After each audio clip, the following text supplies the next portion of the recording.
Hello, I'm International Master Andrew Martin, and welcome to this 10 Easy Ways to Improve series. Whatever your level, you're going to find tips here that are going to make you a much stronger chess player. I remember when I was first starting out in chess as a kid, I just learned the basic moves and a few simple strategical ideas. Then I wanted to go further. But unfortunately, my father who taught me wasn't a really strong player. So I had to gain my information from reading books and by simply playing the game. I used to play with my friends at school, and this helped me to get better. But what I really could have done with was help from a coach to tell me what best to focus on. There's an enormous range of things you can do in chess and look at. Chess is a almost unfathomable sea of possibilities. So, it would have helped me just to be able to focus on the basics and the most important things I needed to know to reach the next level. And that really is the purpose of this series of DVDs. I'm going to use my 3 decades of coaching experience to help you to get better, to teach you what to focus on to get to the next level in chess. And this is the first of 3 DVDs concentrating on improvers. These are people who have, like me at that time, just learned the rules and know a few simple ideas about chess. Now we want to know what we're doing wrong, what we need to focus on, how to improve. Well, I've chosen 10 concepts at each level, which I think if you concentrate on, you will certainly achieve better results as a player. You'll feel your enjoyment of the game increasing, you'll get better. And the first of these concepts is concentration. Now, concentration is something which improvers often find difficult to achieve.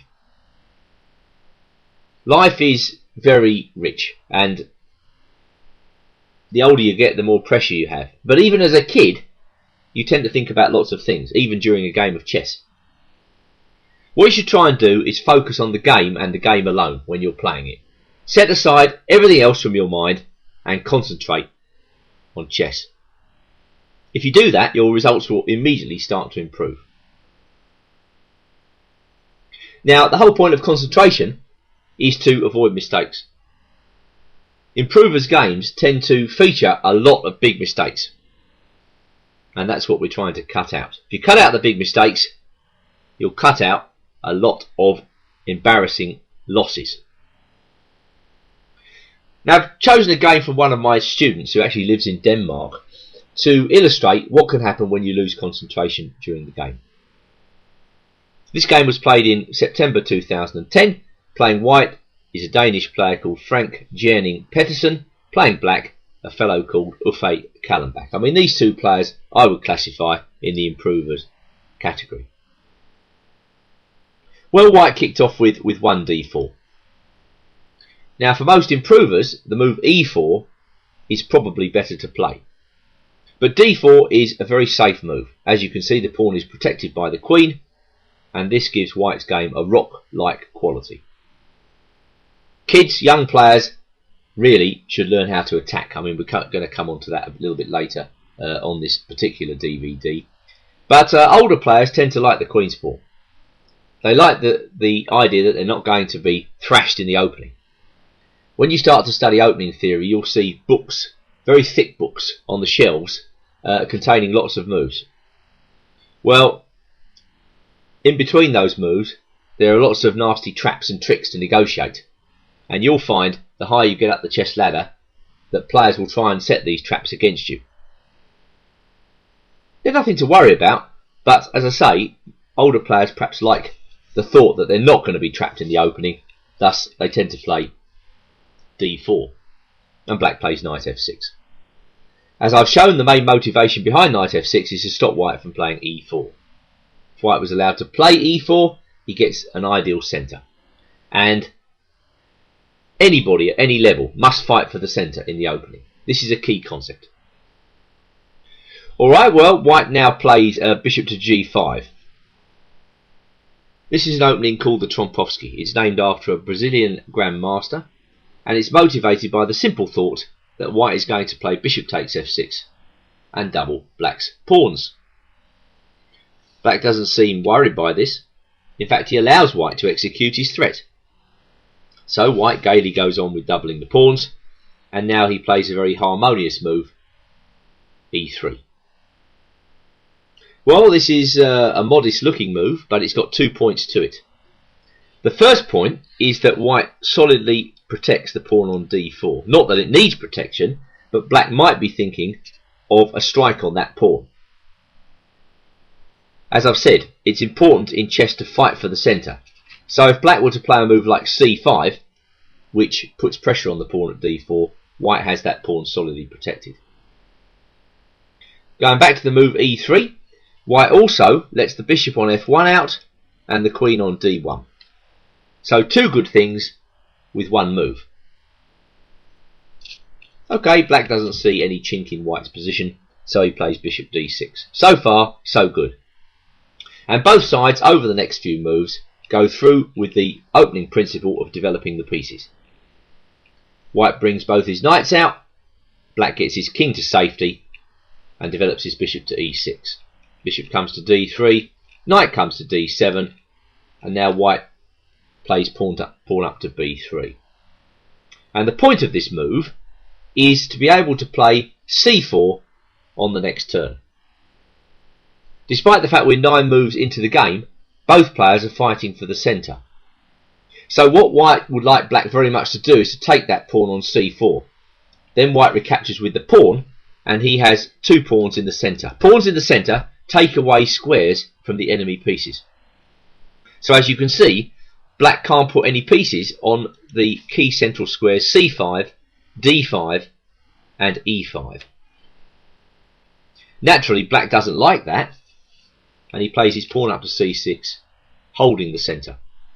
Don't give up the centre in chess unless you have to. White castled. Black plays knight f6. White pushes on the queen side and plays b4. So white has obviously decided on the plan of advancing his queenside pawns. It's a little bit slow, but it's a decent thing to do. And now black puts his knight in on e4. Well, we call that an outpost. Black has put his knight on a very strong outpost in the middle of white's position. And it's my impression here that white starts to lose a bit of concentration. He doesn't like the thought of that piece in the middle of his position. And he doesn't like the idea of taking it either. So he's becoming a little bit worried about that piece. And he starts to play rather weakly as a result. Black, meanwhile, seems very focused. He is thinking about a direct kingside attack.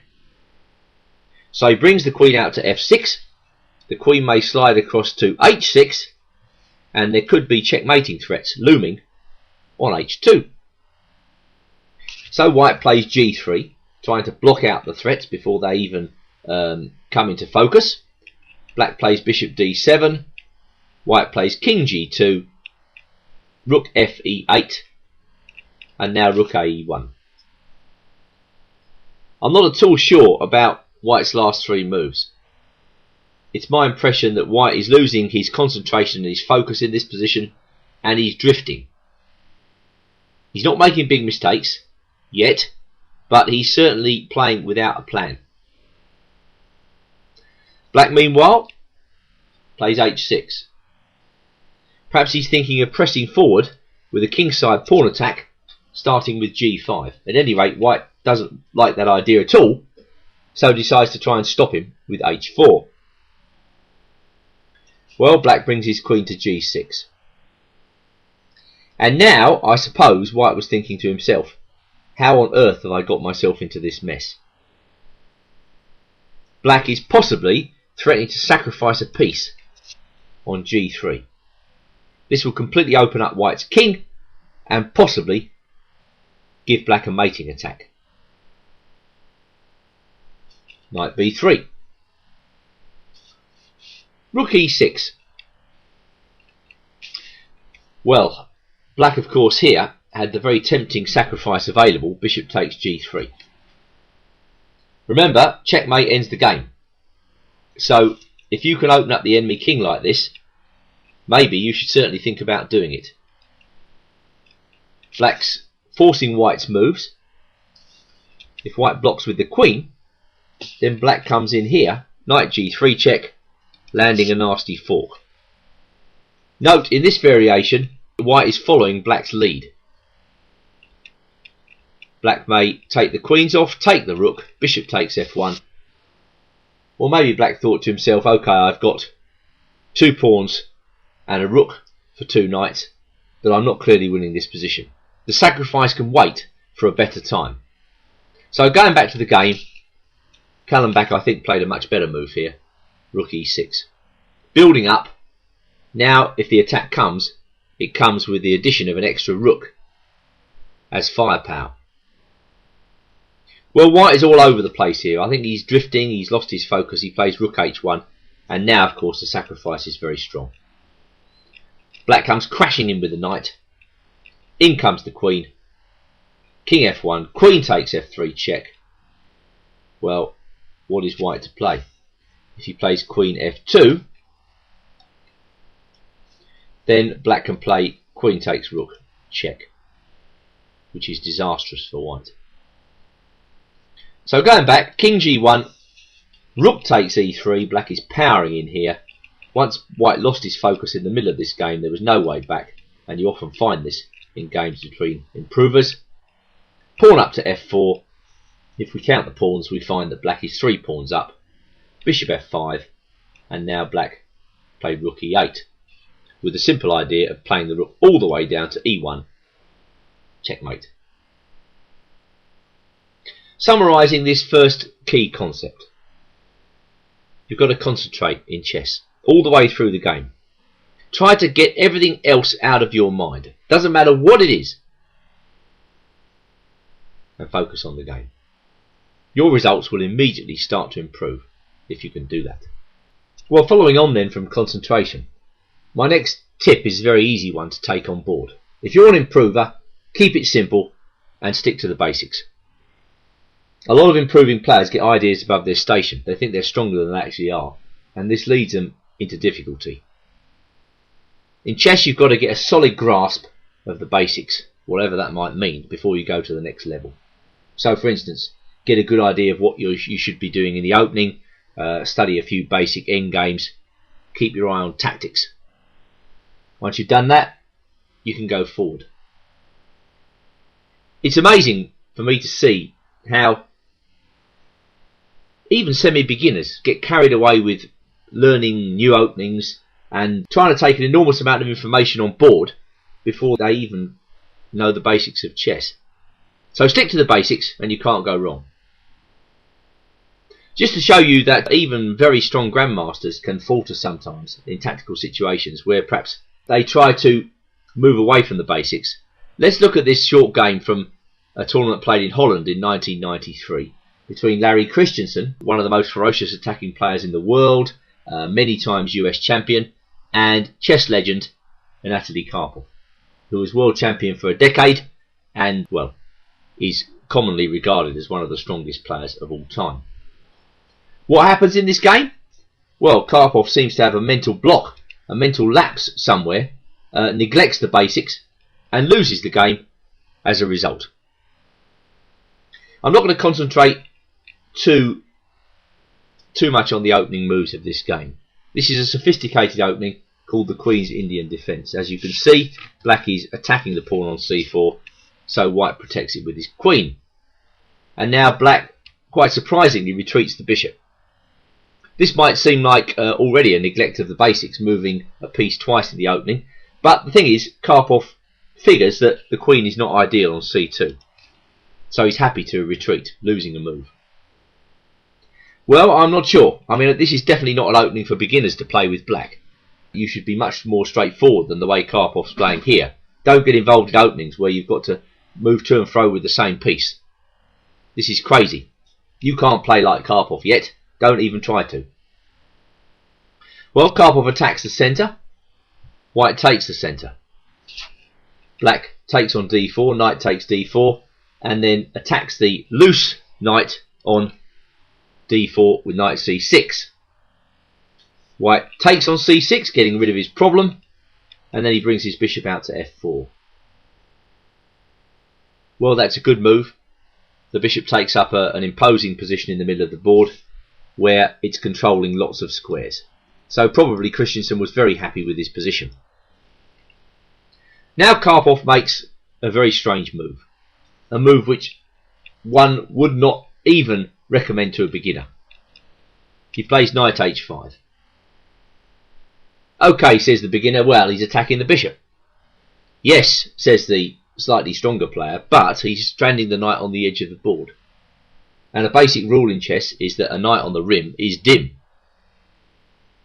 Well, in this case, the knight is very dim because Christensen just retreats his bishop, and now the knight on h5 is looking rather silly.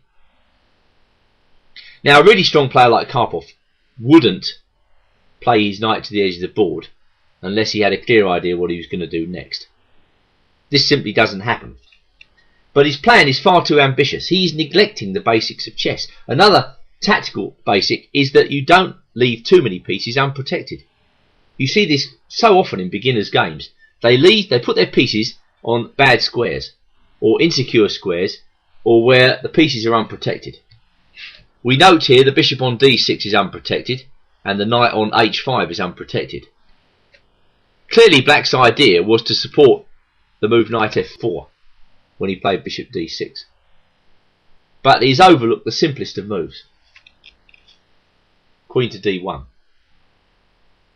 And this is what happens when you neglect the basics of chess. You make howlers which cost you the whole game. Black sees to his consternation that the white queen attacks two unprotected pieces, and Black cannot protect them both. Therefore he's losing a piece, and of course at this level, you know, a piece, well, even a pawn is going to cost you the game because these guys are so good. Karpov decided to resign. Okay, that's a very short game. But my point is clear. Don't run before you can walk in chess. Get a solid mastery of the basics at each level that you play. Well, following on from sticking to the basics, I'd like to make the point that chess is an attacking game. Therefore, you should concentrate on develop an aggressive style when you're starting out in chess. It's no good being defensive right from the word go. A lot of players are far too timid. They don't believe in themselves. They end up making mistakes as a result. They give themselves a lot of problems. Chess should be all-out attack when you're learning how to play. The advice of the old masters is clear. When you're starting out, learn to play gambits, learn how to sacrifice, develop tactical skills. This will stand you in good stead when you want to go to the next level. So don't be timid. Attack, checkmate should be the focus of your game when you're improving. What can an attacking style bring? Well, it can bring a lot of pleasure. Let's just focus on a game now from a tournament played in Iceland in 2010 to the next level. So don't be timid. Attack, checkmate should be the focus of your game when you're improving. What can an attacking style bring? Well, it can bring a lot of pleasure. Let's just focus on a game now from a tournament played in Iceland in 2010 to attack to begin with. Playing white in the coming game is a fellow called Andrei Vospernik, who's obviously an all-out aggression type of player. Here he plays the dangerous Danish gambit, an opening which I often recommend to young players when they're starting out. White is willing to sacrifice all manner of pawns to get his pieces into the game. And playing black in this game, somebody called Saga Kjartansdottir, who's obviously an improver, but who, well, is far too greedy in the opening stage of the game. She decides to take all the pawns on offer and finds herself seriously behind in development. One of the basics of chess in the opening phase of the game is very simple. You've got to get your pieces out. When you've got your pieces out, you can attack. Black in this game forgets to develop her pieces. Well, if you do that against anybody good, you're going to get crushed. This is the basic position of the Danish gambit accepted, where white has sacrificed two pawns. In return, white has what we call raking bishops. The bishop pair rake the black king side, making it very difficult for black to get the pieces out. However, it is possible for black to defend this position, And the best move is certainly, I think, to play d5. This is another basic rule of chess. Don't be too greedy in the opening. Be willing to give back the material you've gained in order to get a good position. And now the main line of the Danish gambit continues. Bishop takes d5.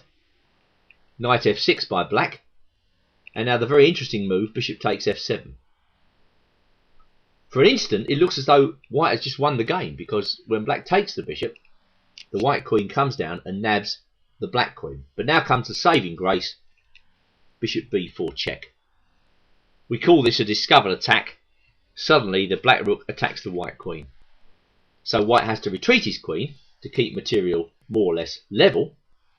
And now we get a fairly balanced position, quite an interesting position, with black bringing the pieces into the game, attacking the pawn on e4, white defending the pawn, and now black pushing the pawn up on the queen side, and out comes the black knight. Both sides have a good position here. Black has emerged from the opening in very good shape. Well, of course, when we go back to bishop takes b2, virtually nobody at improvers level knows that theory, so, and especially at junior level. So white often gets a very strong attack playing the Danish gambit, and it can be recommended to young players. And particularly in this game, when black plays such a horrible move as f6. Now this really is a terrible move. Okay, black blocks the diagonal, but that's about all.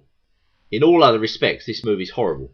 Black blocks in her knight, her queen, and opens up the king.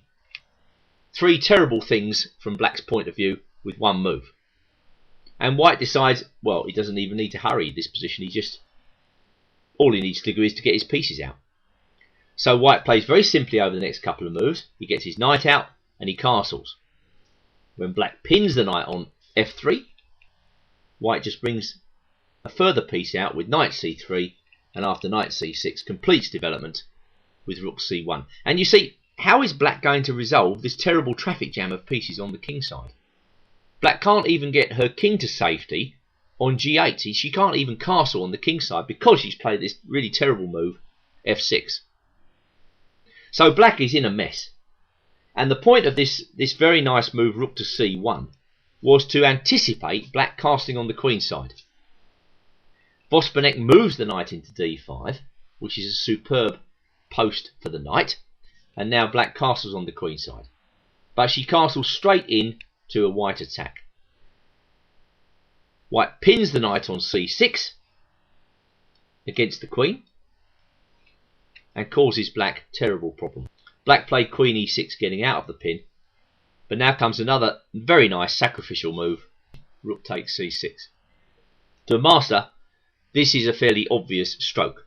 For an improver, it's a really excellent move to play.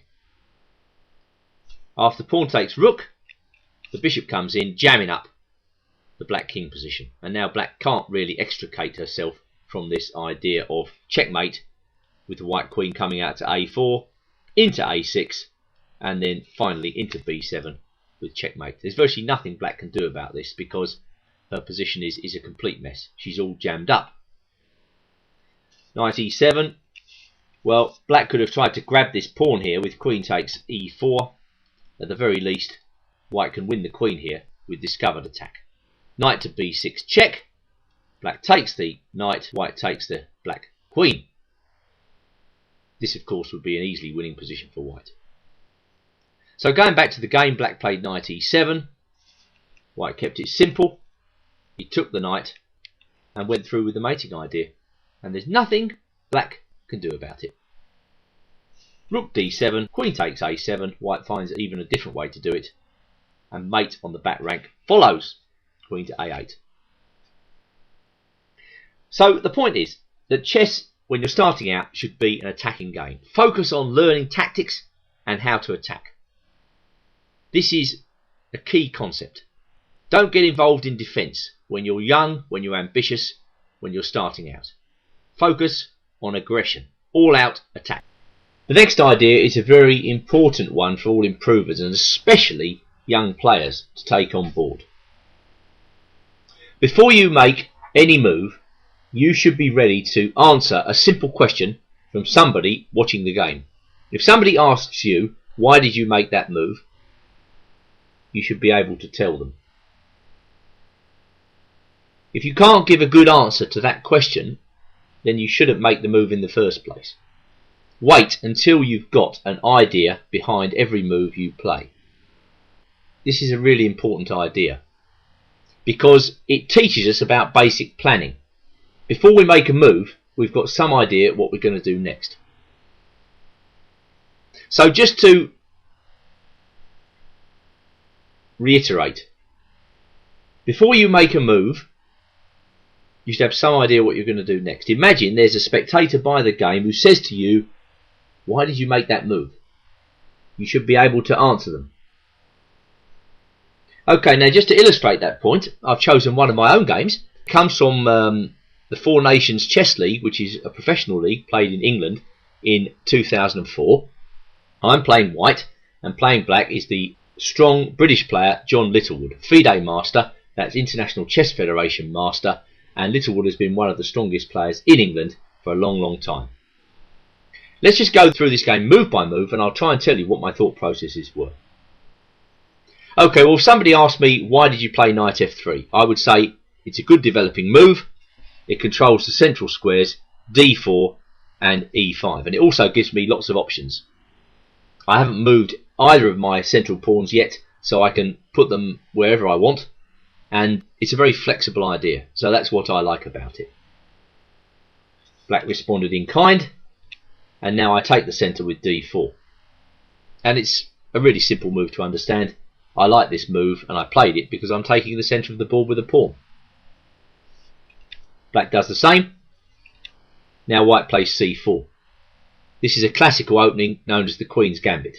I was familiar with it, I was happy with it, and I was happy that black could take this pawn on c4.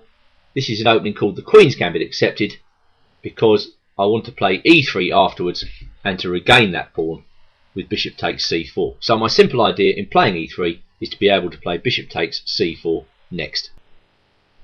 I'm also aware that black can't play b5 in this position, or he shouldn't do, to protect the pawn. Obviously if black could do that, then my whole opening idea wouldn't be very good, but I think white can get the advantage here by hitting at the black pawns after a4. If black plays c6 to defend himself, white may be able just to take that pawn and once again hit at the black pawns with b3. Now I don't think black has any good way to continue to protect that pawn. He's probably got to settle for pawn takes pawn, bishop takes pawn check, bishop d7, and now queen takes b3, with a superior position for white.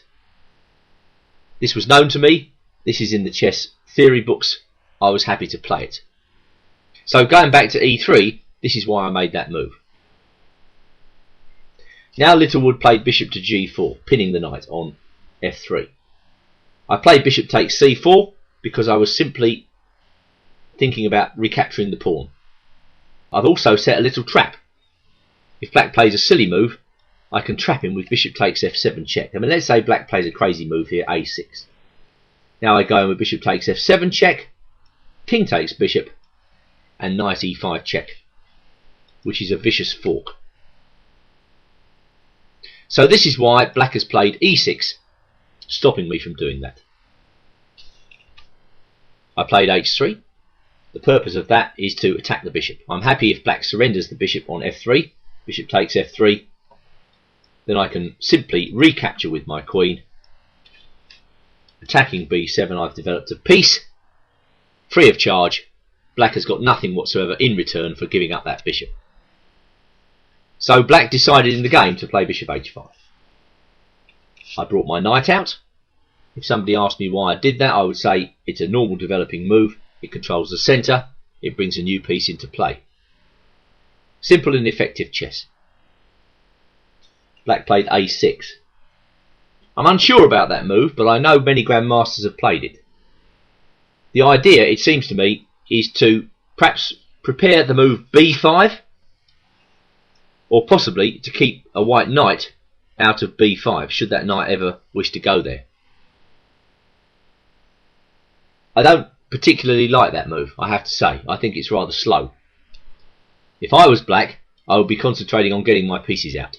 So I'd be looking at moves like bishop e7, preparing to castle, or possibly knight c6. Both of these moves I know have been played. But Littlewood played a6 and I played g4.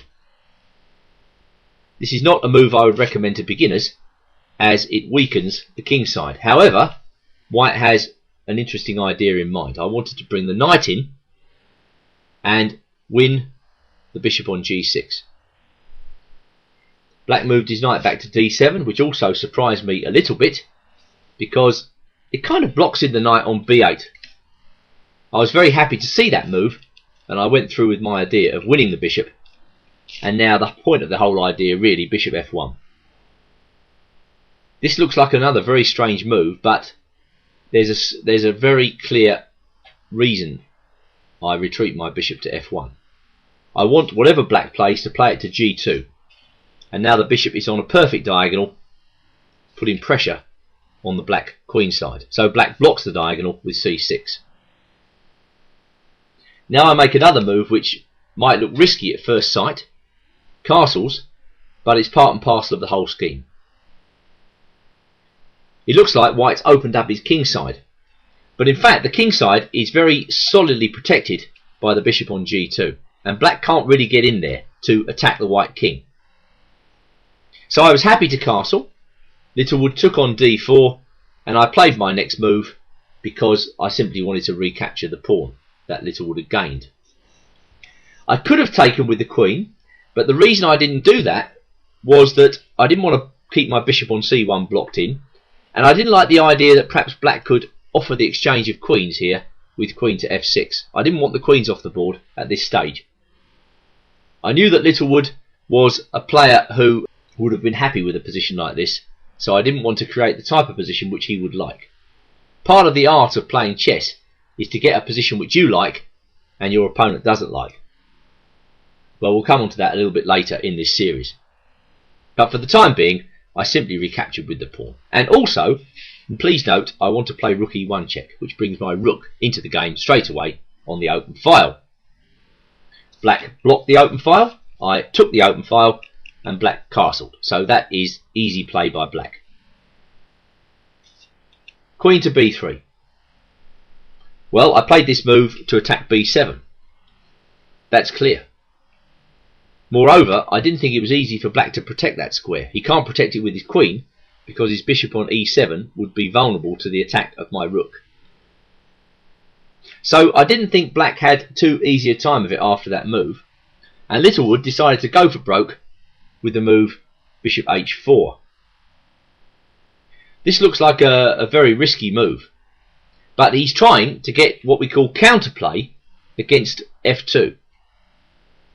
I could have come down and taken on b7 in this position. I'm sure that's what a lot of players would have played. Black would have gone knight to b6 against that, and if I had continued to attack that knight with knight to a4, hoping for knight takes knight, queen takes rook, black might just complete his development, leaving my queen somewhat stranded. At any rate, I also knew that Littlewood was a very strong attacking player, so I decided to play a safer move here, bishop to e3. I keep my threats, I stop his threats, I protect f2, I reinforce d4. So lots of good things with one move. And I thought that at this point Littlewood was starting to feel uncomfortable. He played queen to b6. I took the queens off, and now I played pawn up to d5. Why did I do that? Well, first of all, I'm attacking the knight on b6. Secondly, I'm bringing my bishop into the game, the one on g2. That's the bishop black hasn't got. I've got a white square bishop. He hasn't got a white square bishop. So it makes sense to create play on the white squares. Two things with one move. Black brought his knight into c4, and I put my bishop on c5, simply attacking his rook on f8. That was the point of that move. Littlewood doesn't want his rook disappearing from the board, so he plays rook c8, and now I play my bishop into e7. And what I'm looking to do is exchange off all of black's active pieces. This is another master strategy. For the time being, all you need to know is that bishop takes e7, Rook takes e7, brings the white rook to a beautiful position on the 7th rank. From e7, white is attacking black's entire position. Littlewood did not like that and played an ugly move, f6, but he's being forced into these ugly moves by white's attacking play. I attacked his knight, driving it back. I moved my last piece into the game with rook a d1. This is another very good move. If somebody asked me why I played it, I would say, well, I'm bringing my last piece into play, I'm bringing it to a half open file, I'm reinforcing my central pawn, I'm making it very difficult for him to get his pieces out on the queen side. Littlewood took on d5, and now I took back with my knight. Well, the knight was under attack there from the black rook. So knight takes d5 is a simple move, getting the knight out of an attack. Black develops his knight to d7, and now rook e2. Well, there were several moves I could have played, but I wanted to increase my firepower on the central files. I'm looking to wait a move, I think, and I want to see what he's going to do. White can consider moves like rook to e1, doubling up, or he may even consider rook d2, doubling up on the d file. All of these options are open to me, and I'm leaving black thinking about what he's going to do next. Now black played a very peculiar move, rook a7. Well, there's no doubt about it, white is threatening knight takes b6, followed by bishop takes b7. This is a two-move combination which gives me a massive advantage. So I suppose he thought to himself, okay, well, I can protect that square.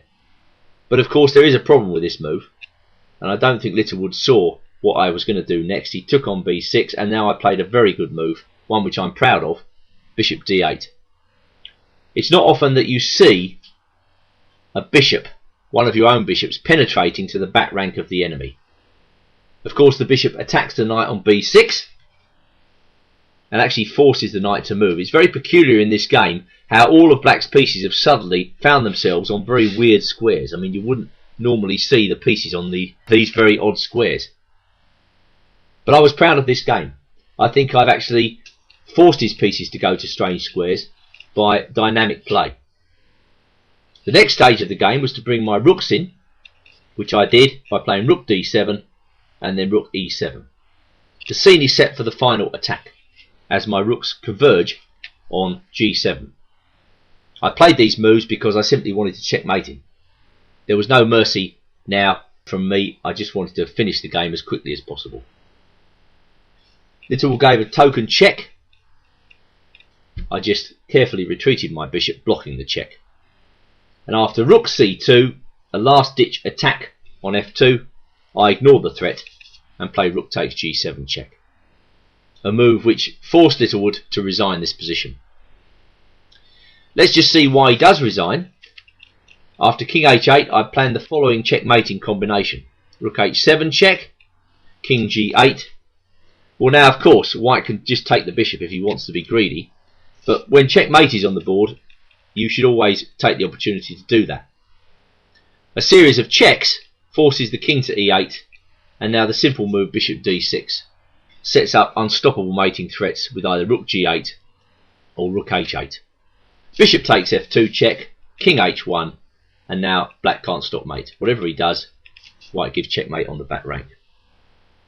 So that was a very satisfying game, and all the way through I was able to explain to a spectator why I was making the moves I was. When you are able to do this in your own games, to explain to an observer what's going on, you'll find yourself really moving to the next level. You're already thinking about planning, you're thinking ahead, you're clarifying your thoughts in your own brain. A lot of beginners, a lot of improvers have very muddy thoughts about chess. They can't seem to focus on one thing or another. Their brain's all over the place. This discipline helps you to think more clearly, and that's why I'm recommending to you on this DVD. There was an old player, Richard Teichmann, who said that chess is 99% tactics. And the debate has continued to the present day as to whether this statement is correct. But there's no doubt about it. Tactical control within a game is extremely important. and it's especially important when you're starting out in chess.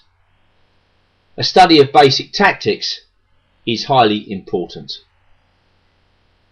What this does is to make you a very difficult person to beat. You've often heard of the boxing match where the loser says, "I couldn't lay a finger on the champion." And the reason he can't lay a finger on the champion is simple. The champion has seen all his moves coming before he even thinks about executing them. That's what's known in the trade as tactical control. So study of tactics doesn't necessarily mean you're going to be able to let loose these tactics in a game. The fork, the pin, the skewer, the discovered attack, the decoy, all manner of tactical ideas. But what it will mean is that it gives you control of the game. And control of the game is what strong players like, because it gives them the opportunity to execute their plans. Now let me give you an example now of what tactical control is all about. Again, I'm going to use one of my own games. It comes from a tournament played in England back in 1984, and playing white is the international master from India, Ravi Kumar. The opening is known as the Nimzo Indian defence, and it's characterised by the pinning move Bishop b4. This is a very good opening to play for any level of player, although it's quite a sophisticated opening. By pinning the knight, black controls the e4 square, and he makes it very, very difficult for white to play the move e4. After all, that's the move white wants to make in this position if he can, which will grab the centre. So bishop b4 pins the knight and controls the centre because of the pin. Ravi Kumar's next couple of moves are fairly standard. Whilst black castles, white brings his bishop out to d3, perhaps renewing the threat of e4. So this is why black plays d5. So I was pleased with this move. It's another standard move in this position. Black takes the centre. He controls the position tactically by stopping white from breaking free with the move e4, and it's a very constructive move. White is getting sick and tired of the pin, and he plays a3, and black is happy to just take the knight on c3 and play pawn up to c5 because it doesn't waste any time. And again, black is looking just as much as white is really to challenge for the centre of the board in the opening. Well, now we get a rather confusing position, but the more you think about it, the more really the tactics are under control from black's point of view. White took on d5, and that's a good move because it gets rid of the double pawns. And black was happy to take back with the pawn. You'll note that white is being allowed to play pawn takes pawn, but that really is a very bad move. White gains a pawn temporarily, but just look at his pawn structure. I'll be talking a little bit about pawn structure in the intermediate DVD, the second DVD in this series. But we call this type of pawn on a3 isolated pawn, and we call these pawns on c3 and c5 doubled isolated pawns. Basically, they're very bad. So black could easily regain his pawn here with a simple move like queen a5. I mean, black probably has other moves in this position, but that's simple enough. And black, in view of the double attack on c5 and c3, gets his pawn back with the better game. He's got more pieces developed. He's got pressure on the weak white pawns. So going back to the game, Ravi Kumar just develops his knight with knight e2. And black, well, black's got a small catching up session to do with development on the queen side. So b6 was played.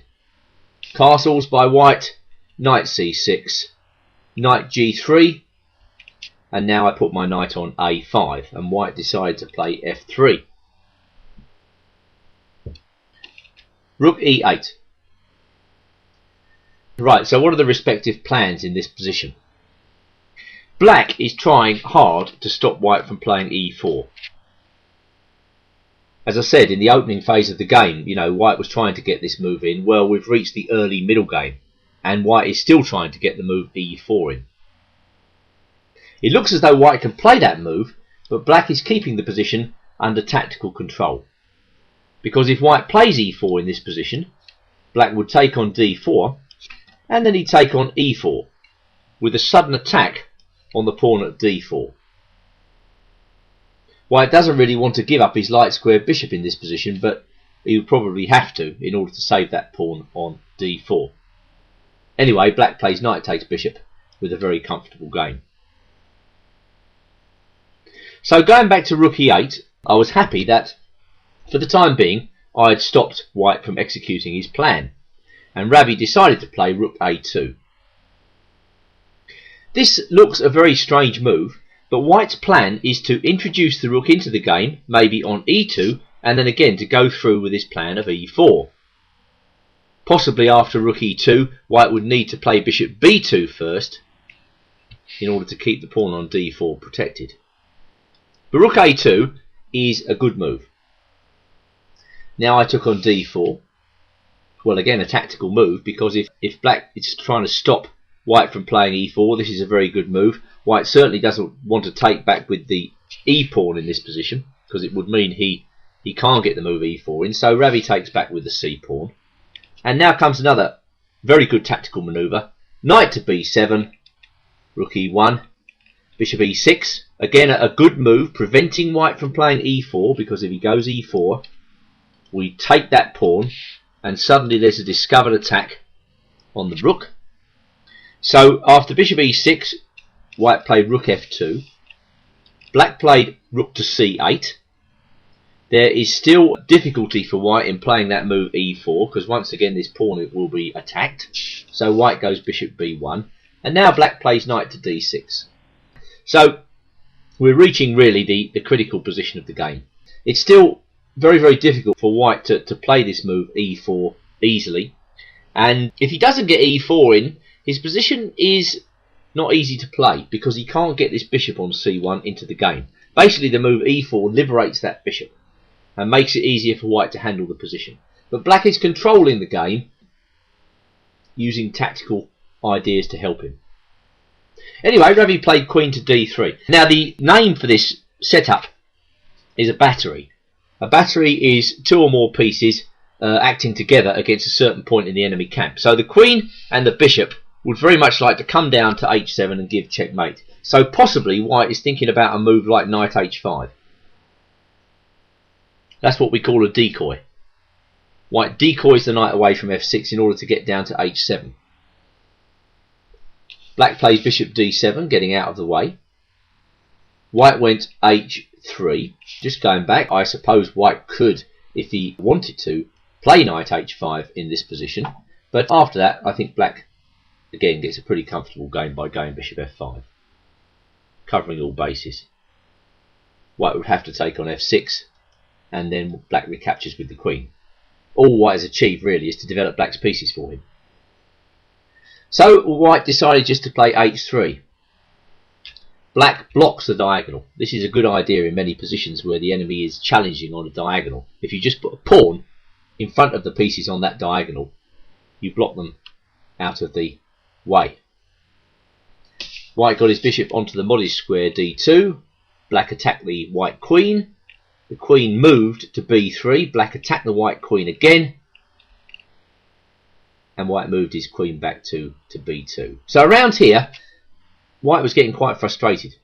Although it's 25 years or so ago, I can still remember the sense of frustration I felt coming across me from the other side of the board. White is no further down the line towards playing e4 than he was 10 moves ago, let's say. And without that move, as I've said before, white cannot really activate his pieces. Bishop a6 dropping out of the way, possibly making room for the knight to come to c4, which is a fork. And now, against his better judgment, white moves forward with e4. White is getting sick and tired of being frustrated from playing that move, and now he decides to play it. Although, I think it's probably the wrong moment. Knight c4. Quite a nasty fork. The white queen must keep on the pawn at d4. I took the bishop on d2, white recaptured. I took the pawn on e4, f takes e4, and now a move Ravi Kumar had missed, a tactical shot, knight to d5. And this was my plan. There are a whole sea of dark squares in the white camp just waiting to be exploited.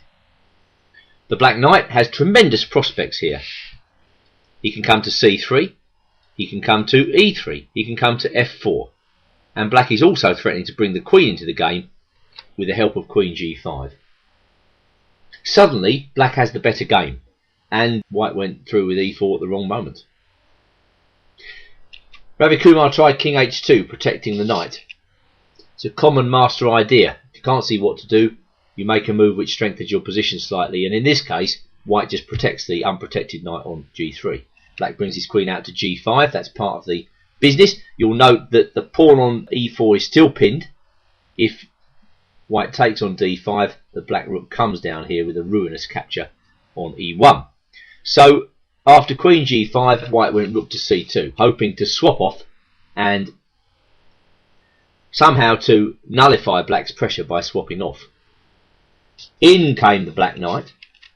If you can establish a knight in the heart of your opponent's position, then it's usually a good thing to do. As long as the knight can't be ejected or just attacked and to move aside, this is a very good idea. Ravi Kumar went rook c3, and now another tactical move, which I'm sure he, if not overlooked, underestimated. Knight takes g2. Well, it's not good anymore for white. If white takes this knight, there is an absolutely killing check on d2. That's a fork. Both rooks are attacked. If the knight comes back to e2, this really doesn't help.